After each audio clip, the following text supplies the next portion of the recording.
Study guide notes over Texas laws, rules, and regulations for cosmetologists, estheticians, manicurists, eyelash extension specialists, and manicurist estheticians. A quick disclaimer: the laws, rules, and regulations are not limited to the ones mentioned or shown in this video.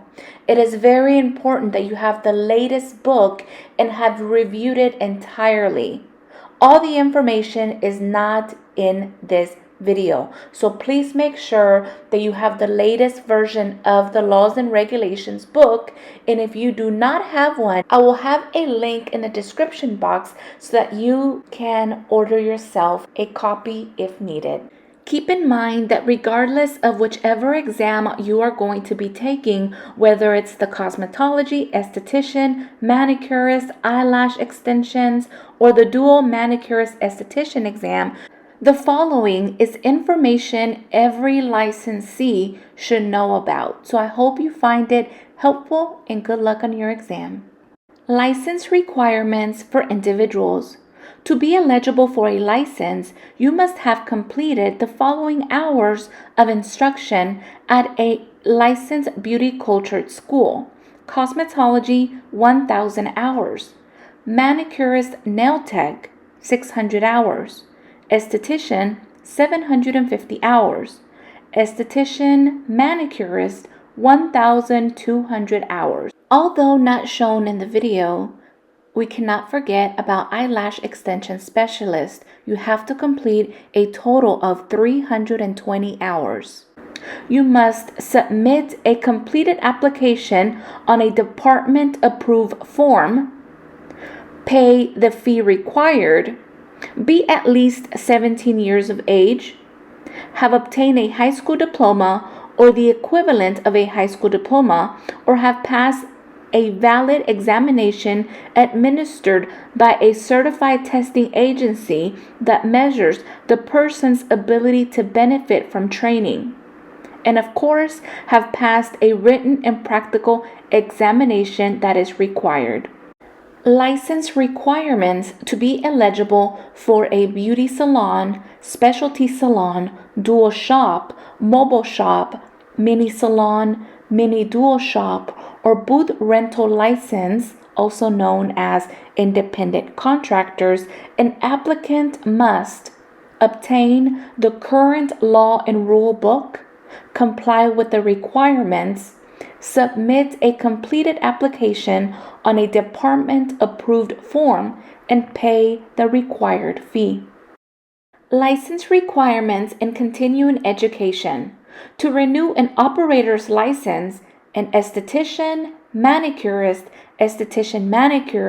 or eyelash extension specialty license, a hair weaving or wig specialty certificate, a licensee must complete a total of 4 hours of continuing education through a department-approved courses. The continuing education hours must include the following: 1 hour in sanitation, 3 hours in any topics that are listed in subsection I. Continuing education hours required must include information on human trafficking as required, and at a minimum must include information on activities commonly associated with human trafficking, recognition of potential victims of human trafficking, and methods for assisting victims of human trafficking, including how to report human trafficking. Also, a licensee, meaning you, should retain a copy of the certificate of completion for a course for 2 years after the date of completion. If you do not understand what that means, it is simply saying that, you guys, when you do continuing education, whether you do it online or if you do it through a school, they should give you or provide you with a certificate of completion of your 4 continuing education hours.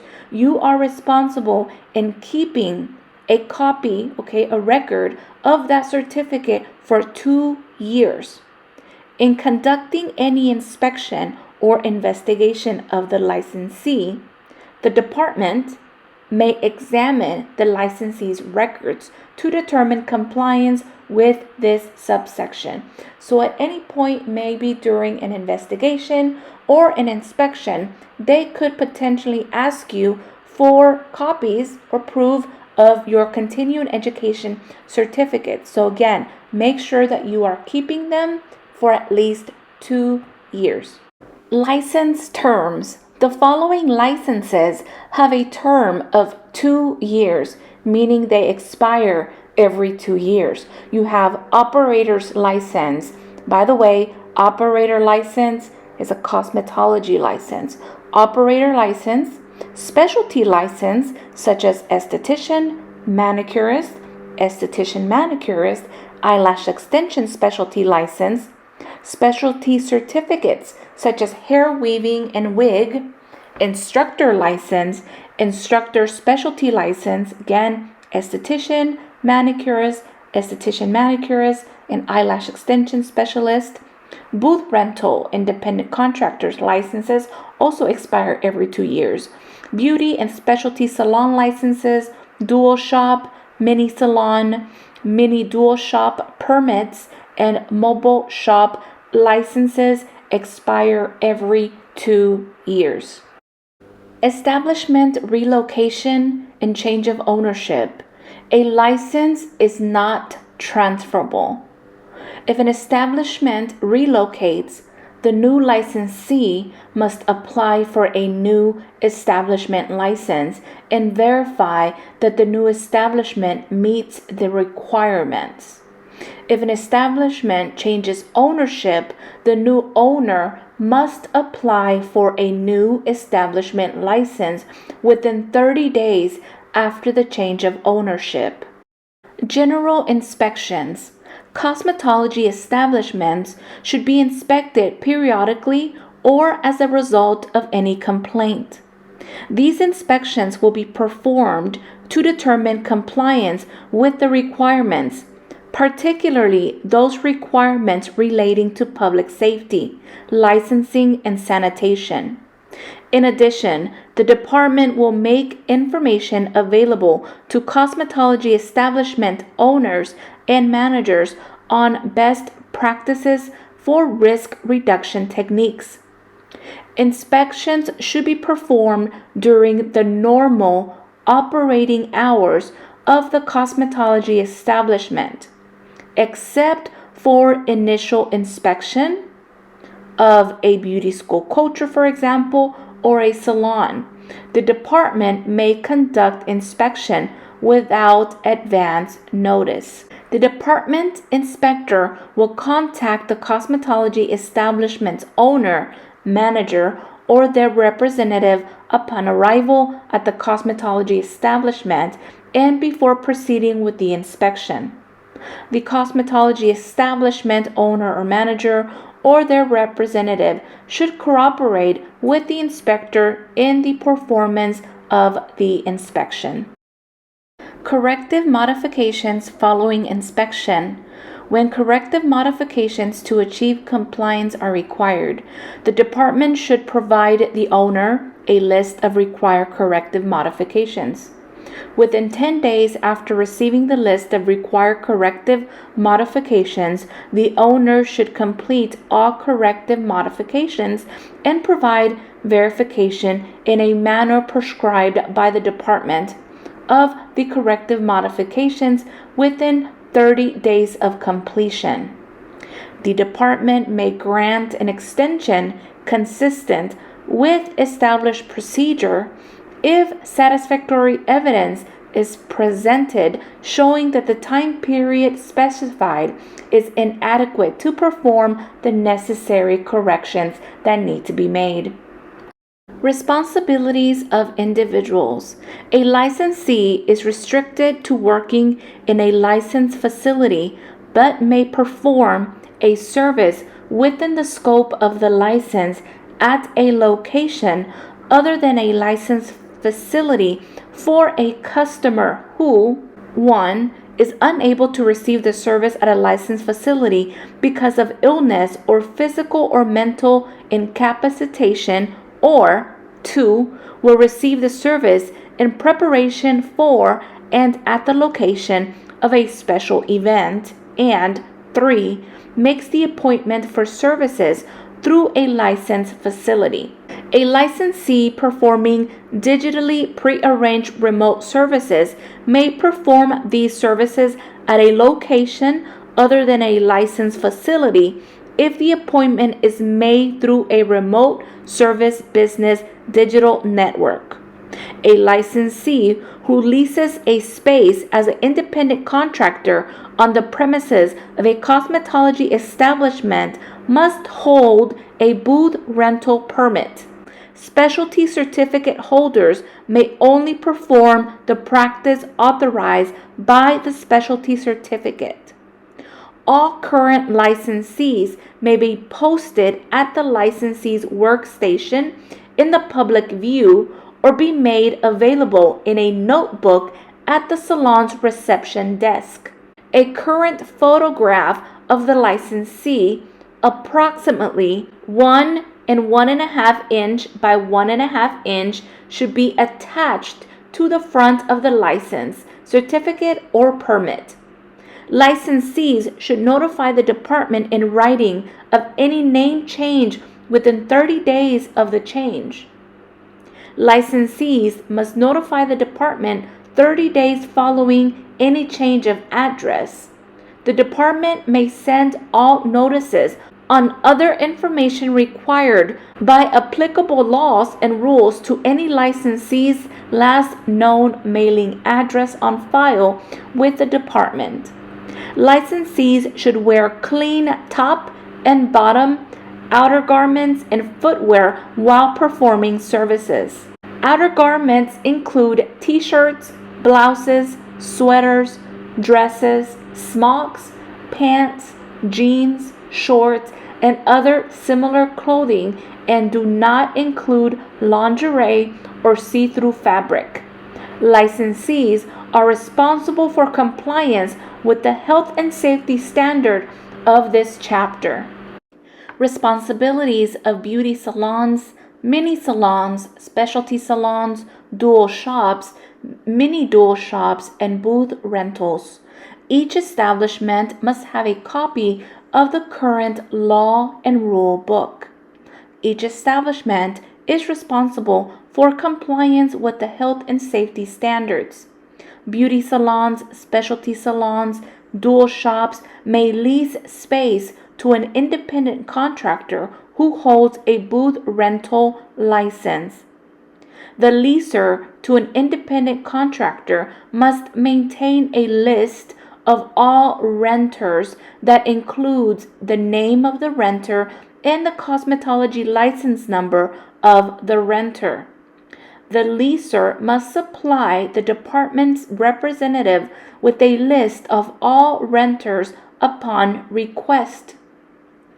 Beauty salons, specialty salons, dual shops may lease space to mini salon licensees or mini dual shop permittees. The leaser must maintain a list of all mini salon or mini dual shop licenses, license numbers, and expiration dates, and must provide the list to a department representative upon request. Mini salon licensees and mini dual shop permittees must maintain the name, license number, and license expiration date for each person working in a mini salon or mini dual shop. Very repetitive, you guys. Cosmetology establishments that lease space to mini salon licensees or mini dual shop permittees must maintain all common areas. Each salon shall comply with the following requirements. 1. A sink with hot and cold running water, an identifiable sign with the salon's name, a suitable receptacle for use of towels and linens, a wet disinfectant soaking container large enough to fully immerse tools and implements, a clean, dry, debris-free storage area, a minimum of 1 covered trash container, and if providing manicure or pedicure nail services, an autoclave, dry heat sterilizer, or ultraviolet sanitizer. Beauty salons and mini salons should provide the following equipment for each licensee present and providing services. A. 1 working station. B. 1 styling chair. And C. A sufficient amount of shampoo bowls. Manicure salons shall provide the following equipment for each licensee present and providing services. A. 1 manicure table with light. B. 1 manicure stool. And C. 1 professional client chair for each manicure station. Esthetician salons should provide the following equipment for each licensee present and providing services. A. 1 facial bed or chair. And B. 1 mirror. Combination esthetician manicurist salons should provide the following equipment. A. The requirement for manicure salons, and B. The requirements for an esthetician salon. Eyelash extension salons should provide the following equipment for each licensee present and providing services. 1 facial bed or massage table that allows the consumer to lie completely flat. B. 1 lamp. And C. 1 stool or chair. Health and safety definitions. Chlorine bleach solution, a chemical used to destroy bacteria and to disinfect implements and non-porous surfaces. Solution should be mixed fresh at least once per day. Chlorine bleach solution fall into 3 categories based on concentration and exposure time. A low-level disinfectant, add 2 teaspoons of household 5.25% bleach to 1 gallon of water. Soak time is 10 minutes minimum. A high-level disinfectant, you would add 1/3 cup of household bleach 5.25% to 1 gallon of water. Soak time is 20 minutes minimum. Blood and body fluid cleanup and disinfection. Add 1 3/4 of a cup of household bleach, 5.25%, to 1 gallon of water, also referred to as 10% bleach solution. Clean or cleansing. Washing with liquid soap and water, detergent, antiseptics, or other adequate methods to remove all visible debris or residue. Cleansing is not disinfection. Disinfect or disinfection. The use of chemicals to destroy pathogens on implements and other hard, non-porous surfaces to render an item safe for handling, use, and disposal. Disinfectant, one of the following department-approved chemicals: an EPA-registered bactericidal, fungicidal, and virucidal disinfectant used in accordance with the manufacturer's instructions, or a chlorine bleach solution used in accordance with this chapter. EPA-registered bactericidal, fungicidal, and virucidal disinfectant when used according to the manufacturer's instruction, a chemical that is a low-level disinfectant to destroy bacteria and to disinfect implements and non-porous surfaces. Multi-use items, items that are constructed of hard material with smooth surfaces such as metal, glass, or plastic, typically for use on more than one client. The term includes but is not limited to such items such as clippers, scissors, combs, nippers, tweezers, and some nail files. Single-use items, porous items made or constructed of cloth, wood, or other absorbent material having rough surfaces, usually intended for single use, including but not limited to such as tissues, orange wood sticks, cotton balls, thread, surgical tape, extension pads, some buffer blocks, and gauze. Sterilize or sterilization, to eliminate all forms of bacteria or other microorganisms by the use of an autoclave or dry heat sterilizer. Sanitize or sanitation, to reduce the number of microorganisms to a safe level by the use of an ultraviolet sanitizer. Health and Safety Standards Department approved disinfectants. EPA registered bactericidal, fungicidal, and virucidal disinfectants shall be used as follow. Implements and surfaces shall first be thoroughly cleaned of all visible debris prior to disinfection. EPA registered bactericidal, fungicidal, and virucidal disinfectants become inactivated and ineffective when visibly contaminated with debris, hair, dirt, and particulates. Some disinfectants may be sprayed on the instruments, tools, or equipment to be disinfected. Disinfectants in which implements are to be immersed shall be prepared fresh daily or more often if solution becomes diluted or soiled. In all cases, the disinfectant shall be used in accordance with the manufacturer's recommendation or other guidance in this rule. These chemicals are harsh and may affect the long-term use of scissors and other sharp objects. Therefore, the department recommends leaving items in solution in accordance with the manufacturer's recommendation for effective disinfection. Chlorine bleach solution shall be used as follows. Chlorine bleach at the appropriate concentration is an effective disinfectant for all purposes in a salon. Chlorine bleach solutions should be mixed daily. Chlorine bleach solution should be kept in a closed cover container and not exposed to sunlight. Chlorine bleach may affect the long-term use of scissors and other sharp objects, so the department does not recommend leaving items in bleach solution beyond 2 minutes for effective disinfection. 5 minutes if disinfecting for blood contamination. Chlorine bleach vapors might react with vapors from other chemicals. Therefore, chlorine bleach should not be placed or stored near other chemicals used in the salon. An example, acrylic monomers, alcohol, or other disinfecting products, or near flame. Used or soiled chlorine bleach solution shall be properly disposed of each day. Health and Safety Standards General Requirements.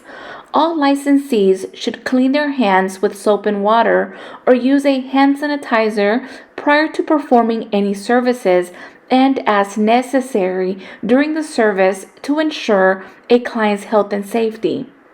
All cosmetology establishments and licensees shall utilize clean and disinfected equipment, tools, implements, and supplies in accordance with this chapter, and shall employ good hygiene habits while providing cosmetology services.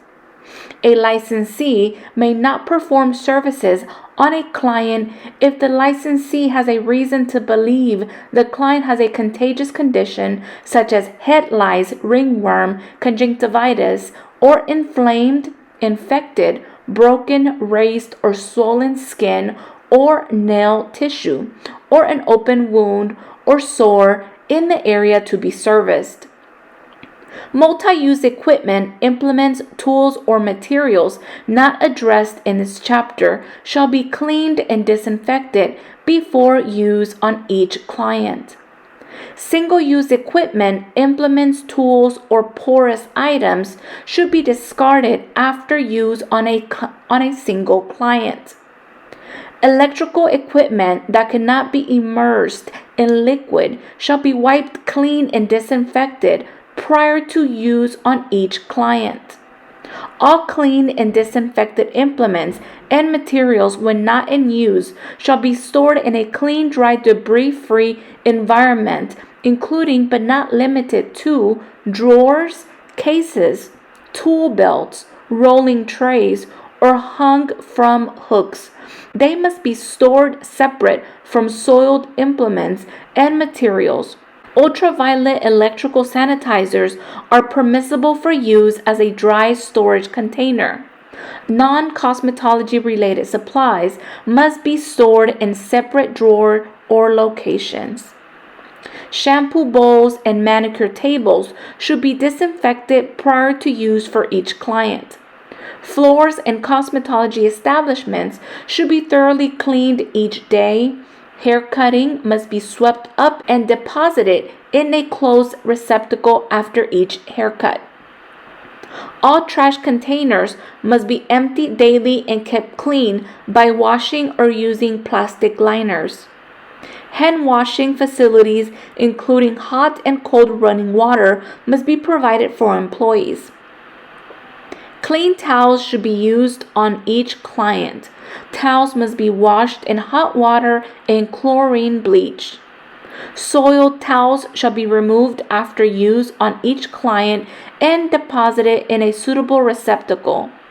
Each cosmetology establishment should keep all products used in the conduct of their business properly labeled in compliance with OSHA requirements.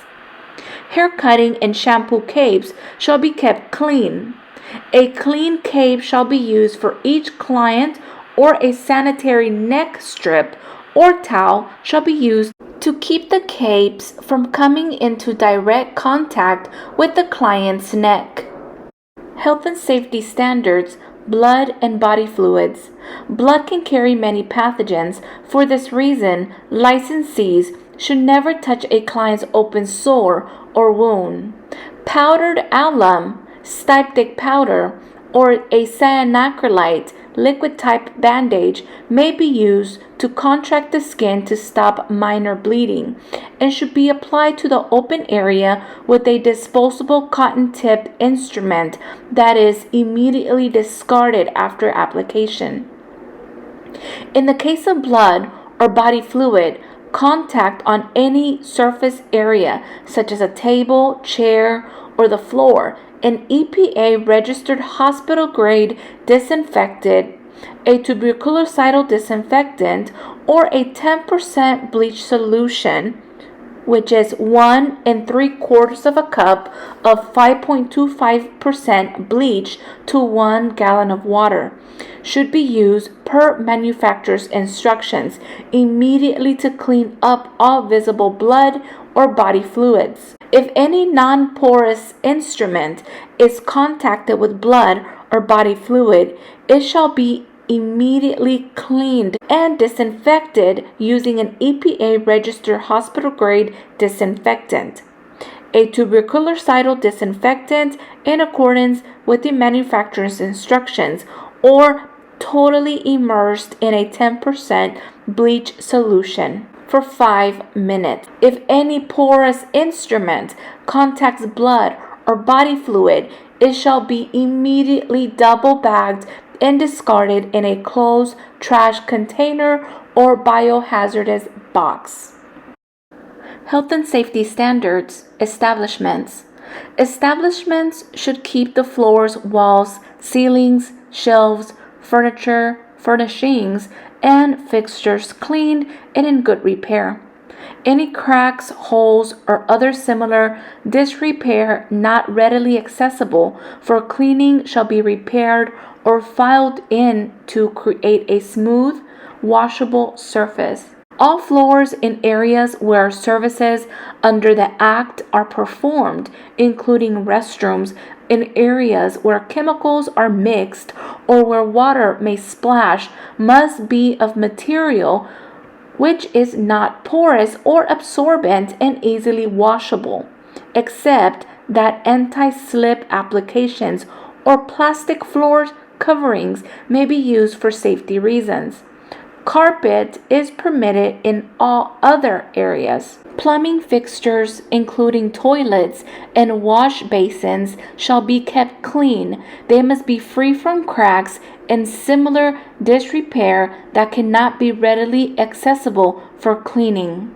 Every establishment shall provide at least one restroom located on or near the premises of the establishment. For public safety, chemical supplies shall not be stored in the restroom. For public health and safety, licensed premises shall eliminate any strong odors through adequate ventilation, including but not limited to exhaust fans and air filtration to exhaust chemicals and fumes away from public areas, and to provide for the input of fresh air. Licensed premises should not be utilized for living or sleeping purposes or any other purpose that would tend to make the premises unsanitary, unsafe, or endangered the health and safety of the public. An establishment that is attached to a residence must have an entrance that is separate and distinct from the residential entrance. Any door between a residence and a licensed facility must be closed during business hours. Only service animals are allowed in an establishment. Covered aquariums are allowed provided that they are maintained in a sanitary condition. That concludes this video. Remember, you will be asked several questions over the laws, rules, and regulations. So make sure you have your law and rule book, that you are reviewing all of the information. I know this information in this video will be of some help to a lot of you. If it did, don't forget to share, like, and subscribe. Thank you again for all the support you are showing my channel. Don't forget, keep going, keep growing. I'll see you guys on the next one. Good luck on your exam. Bye, guys.